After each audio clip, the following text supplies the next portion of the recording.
श्रीमद् भगवद गीता यथारूप अध्याय 2 श्लोक संख्या 10 और 11। तमुवाच ऋषिकेश प्रसन्नीव भारत सेनयोरुभयोर्मध्ये विषीदन्तम् इदं वचः। हे भरतवंशी धृतराष्ट्र, उस समय दोनों सेनाओं के मध्य शोकमग्न अर्जुन से कृष्ण ने मानो हंसते हुए ये शब्द कहे। तात्पर्य: दो घनिष्ठ मित्रों अर्थात ऋषिकेश तथा गुडाकेश के मध्य वार्ता चल रही थी। मित्र के रूप में दोनों का पद समान था, किंतु इनमें से एक स्वेच्छा से दूसरे का शिष्य बन गया। कृष्ण हंस रहे थे क्योंकि उनका मित्र अब उनका शिष्य बन गया था। समूह के स्वामी होने के कारण वे सदैव श्रेष्ठ पद पर रहते हैं, तो भी भगवान अपने भक्त के लिए सखा, पुत्र या प्रेमी बनना स्वीकार करते हैं। किंतु जब उन्हें गुरु रूप में अंगीकार कर लिया गया तो उन्होंने तुरंत गुरु की भूमिका निभाने के लिए शिष्य से गुरु की बातें गंभीरता पूर्वक बातें की, जैसा कि अपेक्षित है। ऐसा प्रतीत होता है कि गुरु तथा शिष्य की वह वार्ता दोनों सेनाओं की उपस्थिति में हुई, जिससे सारे लोग लाभान्वित हुए।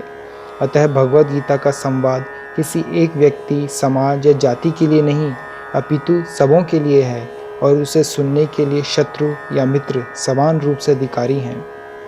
श्री भगवानुवाच अशोच्यानन्वशोचस्त्वं प्रज्ञावादांश्च भाषसे गतासु न गतासूंश्च नानुशोचन्ति पंडितः। श्री भगवान ने कहा, तुम पांडित्यपूर्ण वचन कहते हुए उनके लिए शोक कर रहे हो जो शोक करने योग्य नहीं है। जो विद्वान होते हैं वे न तो जीवित के लिए न ही मृत के लिए शोक करते हैं। तात्पर्य: भगवान ने तत्काल गुरु का पद संभाला और अपने शिष्य को अप्रत्यक्ष मूर्ख कहकर डांटा।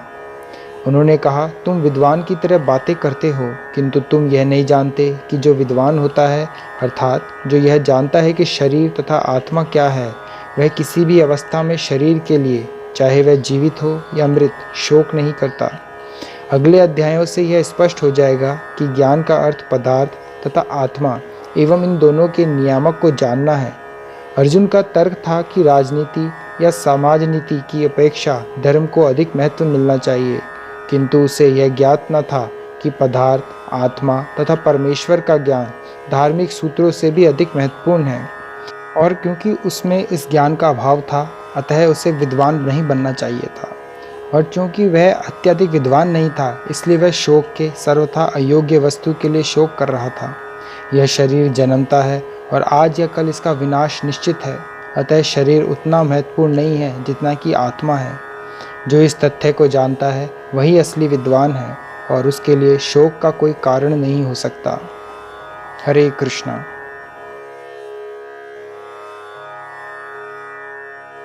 अपडेट्स के लिए चैनल को सब्सक्राइब करें, और यदि टॉपिक से रिलेटेड आपका कोई प्रश्न हो तो कमेंट बॉक्स में आप पूछ सकते हैं।